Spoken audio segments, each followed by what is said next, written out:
Hall of Famer, Ozzie Smith, here on the Rich Eisen Show. How are you, Ozzie?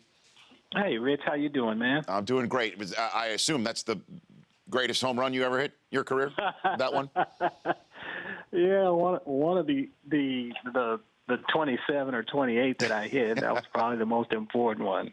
Well, I mean, were you thinking of going yard off of Niedenfuhr, Ozzie, when you got in? No, certainly not. 1985, Rich, for most of your listeners, as you probably know, I had no real form of teaching as far as hitting was concerned when I came to the big leagues in 1978. So, once I got traded from the Padres over to the Cardinals, it's really when the learning process for me started. And then in 1985, I was able to incorporate health and nutrition into it by working with Mackie Shilstone from New Orleans, who's worked with a lot of people in every sport.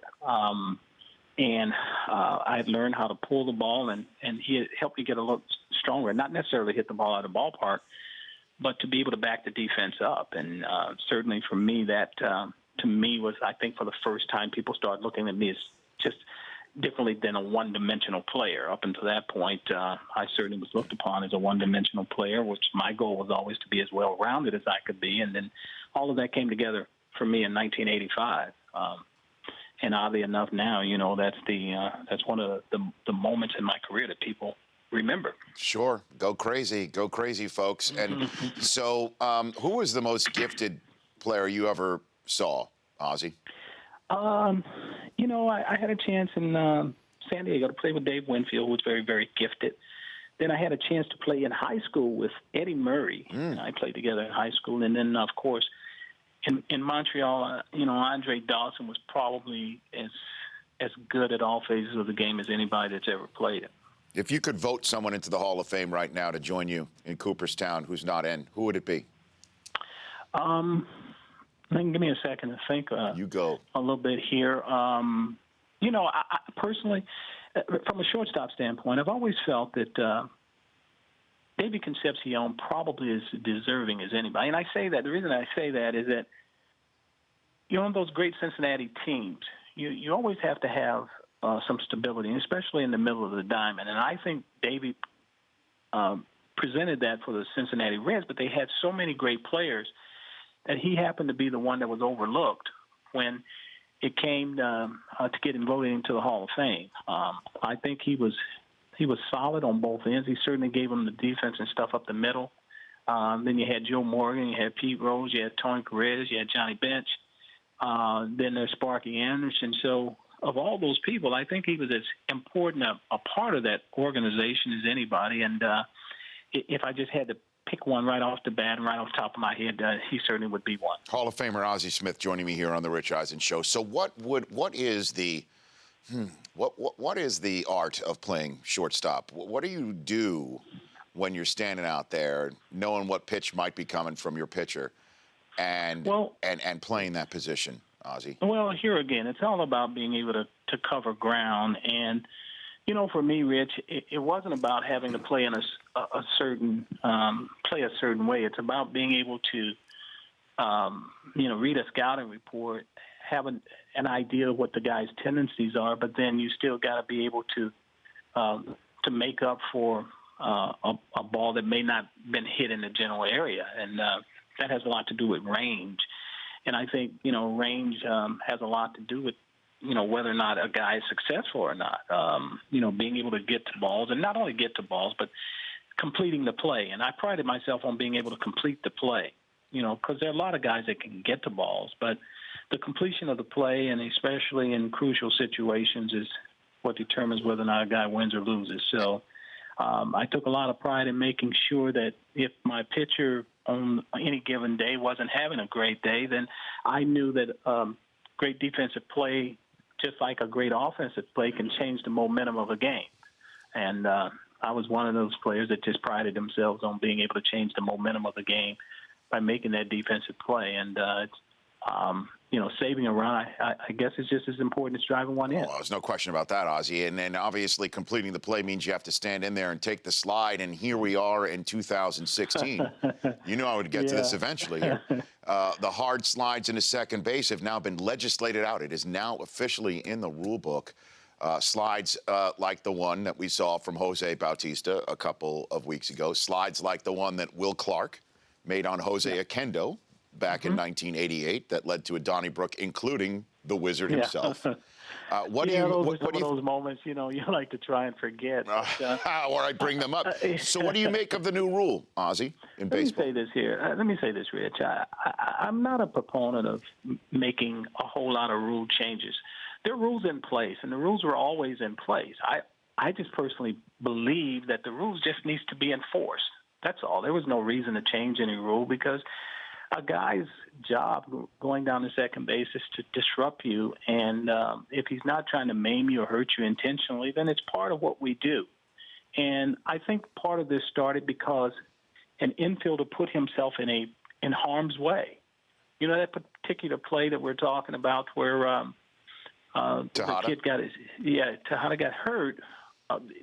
The play was over, basically. Once the second baseman goes behind the bag, you got to act like a first baseman in that instance, take the out, and get out. Why he was turning, trying to pirouette and make a throw, it behooves me. And I think that it was because of that he put himself in harm's way. I think the runner was just doing his job at trying to, break up the double play, and especially when you're in the playoffs like that. You don't want to see anybody hurt, but as a infielder, you've got to be smart enough to know when it's time to get out of the way. And certainly when a guy's coming down to second base, you don't turn your back to him and not know where he is. So that's why it's important if the middle infielder, the second baseman in this instance, goes up the middle to catch the ball, you've got to be smart enough to know that we're only going to get one out of this play. So there's no sense in putting yourself in harm's way. But do you think that fisticuffs is the proper way of handling it? I know I facetiously mentioned, but you were involved in a moment in 1988, and you saw it. Yeah. I mean, it was flat out replayed in a way, the Will Clark moment with Oquendo, with Bautista. Here again, it's not just that moment. I think it's things that lead up to that moment. I think that we had these instances. It wasn't that moment. And I think the moment for this last incident was because of the bat flipping last year in the playoffs. And they didn't forget. And because that became an embarrassing moment, and it's about showing people up. And I think that that's what they were feeling when that all went down and stuff. And then certainly he wanted to retaliate. And I think he was surprised by how quick and stuff. But, as an infielder, the bag is our only protection sometimes. And when guys are being allowed to slide on the other side of the bag, then that protection is taken away. And sometimes you just get caught up in the moment. I think we all do, and we certainly don't want to see that. But unfortunately, it happens. Ozzie Smith, Hall of Famer, joining me here on the Rich Eisen Show.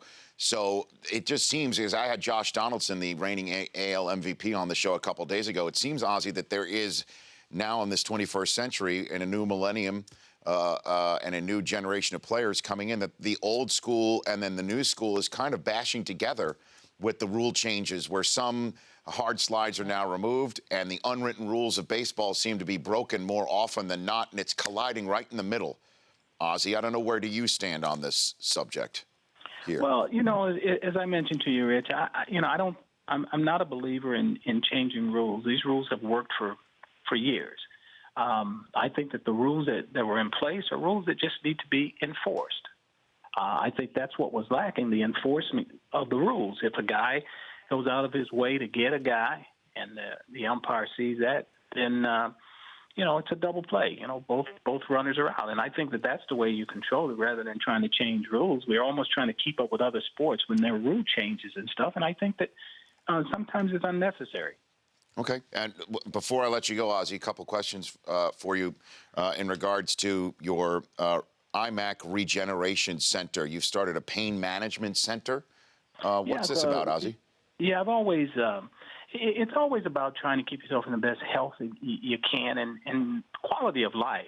And as we age as baby boomers, and I think you're a baby boomer, we're fighting aging. And so I've always been interested in this, and I met a couple guys a couple years ago from Paducah, Kentucky, who had this concept and idea. I went down and got some PRP because I play a lot of golf and stuff. And so my interest in trying to stay as young as I can for as long as I can. I realized that the PRP was something that really helped my joints and everything.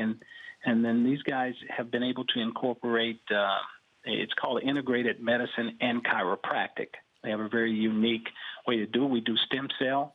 I've watched a 80-year-old man who was on a walker, who had Parkinson's, who now is able to function on his own. He was actually one step away from a nursing home, and now he's functioning on his own, and it changed his life. So that's the thing that I'm interested in right now. We just opened our first clinic here in St. Louis, and about 3 weeks ago, and it's about changing people's lives. It's about PRP, rehab, stem cell, and the quality of life and making it better for people. You're a good man, Ozzie Smith. OzzieSmithCenter.com. When was the last time you attempted a flip?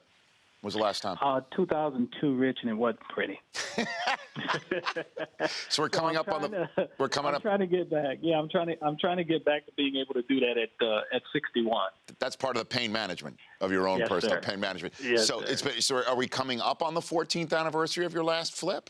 Is that what it is? Yeah, we're coming up close, and we've joked about it, but it would be nice to be able to get myself. Wouldn't that be a great promotion to be able to say, Yes. look here, at 62, I'm still flipping. You're still flipping.